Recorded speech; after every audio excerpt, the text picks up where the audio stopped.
नमस्कार, खबर मंत्रा में आपका स्वागत है। मैं हूं शासिया। 5 राज्यों में विधानसभा चुनाव होने हैं, जिनमें से उत्तर प्रदेश में होने वाले विधानसभा चुनाव सबसे अहम है। हमारे साथ उत्तर प्रदेश में होने वाले विधानसभा चुनाव पर चर्चा करने के लिए मौजूद हैं वरिष्ठ पत्रकार जमशेद आदिल साहब और कांग्रेस से मीडिया सह प्रभारी परवेज आलम साहब। मेरा पहला सवाल है जमशेद आदिल साहब से। चुनाव होने वाले हैं, आगे घमासान युद्ध मचा हुआ है उत्तर प्रदेश में, ऐसा लग रहा है, तो आपकी उस बारे में क्या राय है? ये चुनाव अपने आप में एक नई तारीख बनाएगा। यूपी का चुनाव ये साबित करेगा कि हिंदुस्तान में हिंदू राष्ट्र बनेगा या सेकुलर ताकत आएगी। अब तक जो मंजरनामा रहा है 7 वर्षों का, वो हिंदुत्व की लहर का रहा है, मगर ये लहर उस लहर को ख़त्म कर देगा। मेरा मानना है कि ये चुनाव कांटे की लड़ाई होगी। बीजेपी ऐसी आसानी से सत्ता छोड़ने वाली नहीं है। बीजेपी ने जो टेक्निक अपनाई है, जो उसका मीडिया सेल है, इसमें सबसे अहम रोल अदा है। आज वार रूम से बीजेपी अपना चुनाव लड़ रही है। तमाम पर पाबंदियां हैं, तमाम जगहों पर रुकावटें हैं। इसके बावजूद बीजेपी को ये उम्मीद है, और रखनी भी चाहिए, उसके पास जितने साधन हैं, जितने सहूलियात हैं, जितने ताकत है, उसमें वो कामयाब रहेगी। लेकिन यूपी का चुनाव बदलाव चाहता है। आपको क्या लगता है कि मतलब ये विधानसभा जो चुनाव होने वाले हैं, इसमें मुसलमान का क्या रोल रहेगा? मतलब मुसलमान आगे क्या, मतलब इस चुनाव में वो कितना अपने आप को बीजेपी की तरफ वो कर पाएंगे? देखिए, यहाँ पर सबसे बड़ा खेल तो बीजेपी ने ये किया है कि वो उसके पास इश्यूज़ नहीं है, और इश्यूज़ को ख़त्म करने के लिए, आवाम को गुमराह करने के लिए उसने वही कार्ड खेला है जो पहले भी खेलती आई है। इस बार हिंदू राष्ट्र नहीं है, इस बार 80 बनाम 20 का है। आम लोग समझते हैं कि 20 कौन है, कितने 20% किसकी आबादी है, 80% किसकी आबादी है। लेकिन कोरोना के इस दौर में, जब पेट की आग लगी हो, जब हर तरफ दहशत हो, मौत का साया हो, बेरोज़गारी हो और इकोनॉमिकल प्रॉब्लम हो, ऐसे में बहुत सी चीज़ें ख़त्म हो जाती है। चुनांचा इशू इस बात का नहीं है कि हिंदुत्व की लहर तेज़ होगी और ये जीतेंगे मुसलमानों के वोट काट कर। मुसलमान 20% हैं। मुसलमान 143% सीटों पर दबदबा रखता है, किंग मेकर है। 50 से ज़्यादा सीटें ऐसी हैं जहां वो अपने ही उम्मीदवार को जिता सकता है। लेकिन कई उम्मीदवार खड़े होने से बीजेपी को सीधा फ़ायदा मिलता है, और इस फ़ायदा उठाने के लिए एक साहब पहुंच गए हैं, आपके जानने वाले। मौसूफ के पहुंचने से बहुत फ़ायदा पहुंचेगा। मौसूफ जितना एक्टिव होंगे, अवाम मुसलमान जितने जज्बाती होंगे, उतना ही बीजेपी को फ़ायदा होगा। मेरा सवाल आपसे है परवेज आलम साहब, अभी प्रियंका गांधी ने ये चीज़ कही थी कि महिलाओं को लड़ना ज़रूरी है, उनके हिसाब से ये चीज़ थी, तो आप इस चीज़ से मतलब कितना राब्ता रखते हैं कि? जी देखिए, मुझे इस बात की खुशी है कि प्रियंका जी ने आधी आबादी की बात कही।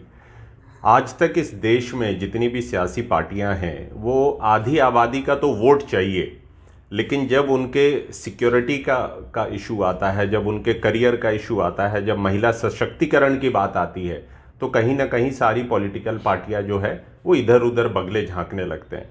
और मुझे गर्व है प्रियंका जी का, जो उन्होंने कहा था आज वो किया है। लड़की हूँ, लड़ सकती हूँ। जिस तरह से हमारी बेटियों को उत्तर प्रदेश में प्रताड़ित किया गया, आपने देखा है, उन्नाव में देखा है, हाथरस में देखा है, आए दिन वहाँ महिला उत्पीड़न के केस हो रहे हैं, गैंग रेप्स हो रहे हैं।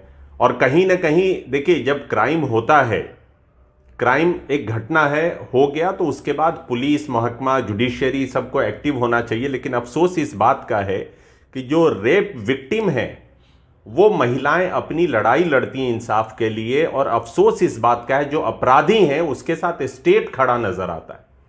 पिछले 2017 से लेकर जो योगी जी की सरकार है, तब से लेकर आज तक आए दिन यही देखने को मिला है कि ये सरकार अपराधियों के साथ खड़ी रही है।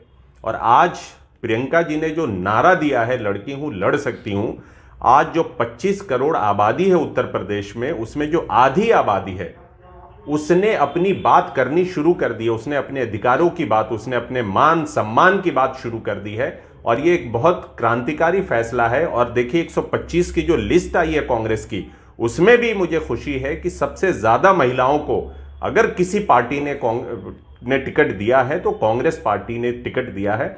और आने वाले दिनों में भी जैसा उन्होंने कहा था कि 40% जो है विमेन रिजर्वेशन रहेगा, महिलाओं को टिकट दिया जाएगा, और वो हम उसको देंगे। और उसमें देखिए, आज ये मुद्दा है, ये चर्चा है, आज छोटी छोटी बच्चियां जो स्कूल जा रही हैं, बच्चियां वो कहती हैं लड़की हूं, लड़ सकती हूं, तो कहीं ना कहीं प्रियंका जी ने वो मैसेज उत्तर प्रदेश की बहनों को, माओं को पहुंचा दिया। जैसे कि इस वक्त प्रियंका गांधी ने बात की है महिला सशक्तिकरण की, कि महिलाओं को मतलब सीटें मिलेंगी, टिकट दिया गया है, तो महिलाओं को अगर आगे रखा जाएगा तो इसका फ़ायदा कितना होगा उत्तर प्रदेश को? देखिए, सबसे बड़ी बात है जिस तरह से महिला उत्पीड़न उत्तर प्रदेश में लगातार पिछले 5 सालों में हुआ है। आप जो नेशनल क्राइम रिकॉर्ड ब्यूरो का आंकड़े अगर उठाकर देखते हैं तो सबसे ज़्यादा अगर किसी प्रदेश में बलात्कार की घटना, महिला उत्पीड़न की घटना, महिलाओं के साथ ज़्यादती की घटना उत्तर प्रदेश में हुई है। तो ऐसे में मुझे लगता है कि जमहूरियत में सबसे बड़ा वक्त इसी वक्त आता है जब चुनाव के वक्त आप पूरे 5 साल के कामकाज का हिसाब मांगते हैं सरकार से और फिर उस हिसाब पे आप वोट करते हैं। तो मुझे पूरा यकीन है कि इस बार जो है, जो आधी आबादी है उत्तर प्रदेश की, हमारी बहनें प्रियंका जी की अगुवाई में उनके बातों पे भरोसा करके, जिस तरह से पिछले 2.5-3 साल से वो हर मुद्दे पे उत्तर प्रदेश में नज़र आई हैं, और विपक्ष की अगर कोई मजबूत और सशक्त आवाज़ किसी ने देखी है तो वो प्रियंका जी के नेतृत्व में देखी है। तो ऐसे में मुझे पूरा उम्मीद है कि उत्तर प्रदेश की जनता जो पहले से त्रस्त है, चाहे वो आर्थिक मामलों में हो, चाहे वो महामारी हो, चाहे आपने गंगा में तैरते हुए लाशों को देखा हो, उन सब के रिश्तेदार अब हिसाब मांगेंगे। हिसाब का वक्त है और मुझे पूरी उम्मीद है कि इस बार 403 जो विधानसभा में चुनाव होने हैं उत्तर प्रदेश में, उत्तर प्रदेश की जनता हिसाब लेगी अभी भाजपा की सरकार से, और कांग्रेस के नेतृत्व में एक मजबूत सरकार बनेगी। पर सर, एक चीज़ यह है कि उत्तर प्रदेश में वोट बटेगा तो फ़ायदा किसको होगा? नहीं, वोट बंटने का मुझे लगता नहीं है कि, चूंकि देखिए आज के दिन में जो वहाँ के सारे अगर पॉलिटिकल पार्टी का अगर गणित देखिए तो जिस तरह से मंडल वर्सेस कमंडल बनाने की कोशिश की जा रही है कि भाई एक आदमी, एक पार्टी तो जो हिंदुत्व के नाम पे चुनाव लड़ना चाहती है, एक आदमी जो है वो मंडल पे चुनाव लड़ना चाहती है सारे ओबीसी को इकट्ठा करके, लेकिन कोई भी 25 करोड़ उत्तर प्रदेश के जनता के ऊपर, उनके खुशहाली पे, उनके एस्पिरेशन पे, उनके इच्छाओं पे, उनके रोजगार की बात नहीं करता है। कोई बात करता है हिंदुत्व की, कोई बात करता है ओबीसी की।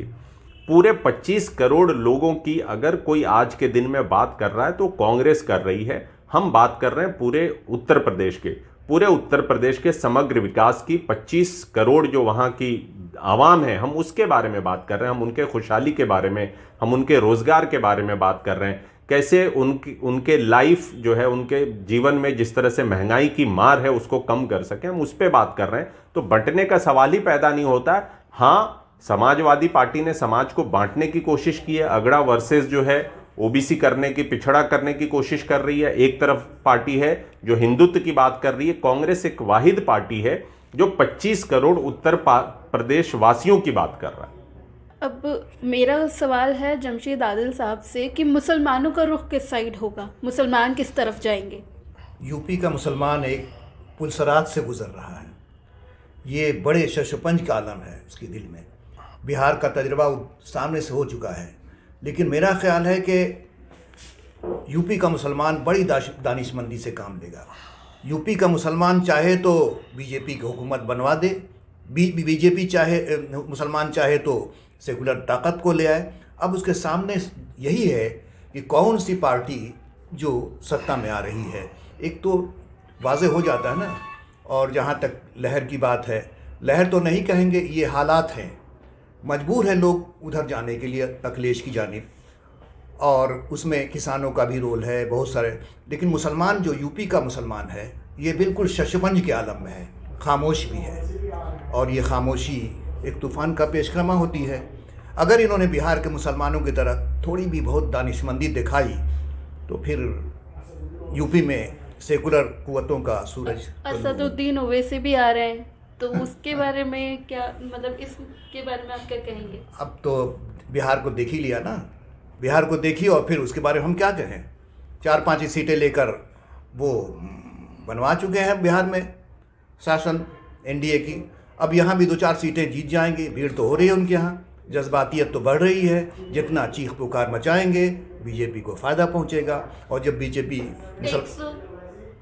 143 सीटों पर मुसलमानों का दबदबा है, खासकर वेस्टर्न यूपी जो है ना, यहाँ वोट बंटने के ज़्यादा आसार हैं। मेरा साफ मानना है कि जहाँ ज़्यादा दानिशमंदी होती है, जहाँ ज़्यादा बाशऊर मुसलमान होते हैं, वहाँ वोट बंटने के ज़्यादा चांसेस होते हैं। कम पढ़े लिखे मुसलमान ईस्टर्न यूपी में ज़्यादा हैं, वहाँ वोट बंटने के चांसेस कम होते हैं, क्योंकि वो एक फैसला कर लेते हैं एक बैठक में। और यहाँ तो प्लेट में सब कुछ होता है। लिहाजा मुझे डर है सिर्फ वेस्टर्न यूपी के मुसलमानों से। और ये मुसलमान चाहेंगे, ये वेस्टर्न यूपी के मुसलमान, तो फिर पासा पलट सकते हैं। अच्छा, मेरा सवाल है सर आपसे, परवेज़ आलम साहब से, कि क्या गठबंधन के साथ सरकार नहीं जानी चाहिए थी? नहीं, गठबंधन क्यों? गठबंधन की क्या ज़रूरत है? आप पिछले अगर 3-4 साल का रिकॉर्ड उठाकर देखिए तो अखिलेश यादव क्या कर रहे थे? सिर्फ ट्विटर पे लड़ाई लड़ रहे थे, सिर्फ फेसबुक पे लड़ाई लड़ रहे थे। मुझे खुशी इस बात की है कि प्रियंका गांधी वाहिद एक शख्स हैं जिन्होंने सड़क पे उतर के लड़ाई लड़ी है। अभी जमशेद आदिल साहब कह रहे थे कि मुसलमानों को कहाँ जाना चाहिए। मैं आपके माध्यम से आपके ज़रिए सवाल पूछना चाहता हूँ उत्तर प्रदेश के मुसलमानों से। जब CA NRC पे मुसलमानों पे गोली चलाई जा रही थी, तब अखिलेश यादव कहाँ थे और प्रियंका गांधी कहाँ थी? प्रियंका गांधी हर वो घर में जा रही थी जहां जहां जुल्म हुआ था, जहां जहां लोगों को पॉलिटिकल प्रिजनर बनाया गया था। सदफ जाफर जो हमारी कैंडिडेट हैं सेंट्रल लखनऊ से, उनके बच्चों से जाकर अगर कोई शख्स मिलता है तो वो है प्रियंका गांधी। तो आज उत्तर प्रदेश के मुसलमानों का भी इम्तिहान है कि उनको कहां जाना चाहिए। आज उनको भी, उनके भी सियासी शऊर पर प्रश्न चिन्ह लगा हुआ है कि आखिर किसके साथ खड़ा होना चाहिए। आज जो नफरती एजेंडा इस देश में चलाया जा रहा है, सबको पता है कि लखनऊ से होते हुए दिल्ली का रास्ता सफर तय होता है। ये सेमीफाइनल है 2024 की लड़ाई का। अगर उत्तर प्रदेश में चूक हुई तो उसका खामियाजा 2024 में भी पूरे देशवासियों को भुगतना पड़ेगा। तो इसलिए बहुत समझदारी से उत्तर प्रदेश के मुसलमानों को, जो लगभग 5 करोड़ मुसलमान उत्तर प्रदेश में हैं, उनको देखना होगा कि उनके दुख में, उनके दर्द में लगातार कौन खड़ा रहा। उनको देखना पड़ेगा कि आजमगढ़ में, मैं 1 मिनट अपनी बात खत्म कर लूं, आजमगढ़ में जब बिलिरियागंज में हमारी बहनें CA NRC का प्रोटेस्ट कर रही थी और जब पुलिस की लाठियों से, डंडों से उनको मारा जा रहा था, तो आंसू पोंछने कोई अखिलेश यादव नहीं आया, आंसू पोंछने कोई राजभर नहीं गया, आंसू पोंछने सिर्फ प्रियंका गांधी गई थी उन औरतों का, उन बहनों का। तो आज उत्तर प्रदेश के मुसलमानों का भी इम्तिहान है कि उनको क्या करना है सियासी तौर पे। क्या इसलिए सबको एकजुट होके, मिलके इन सब चीज़ों में इन्वॉल्व होना ज़रूरी है?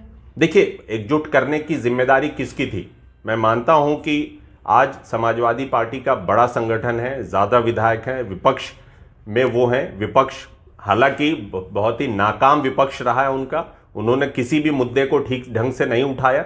चाहे वो हाथरस का मुद्दा मैं कहूं, चाहे वो उन्नाव का मुद्दा कहूं, चाहे वो CA NRC का प्रोटेस्ट कहूं, कहीं भी वो नजर नहीं आए।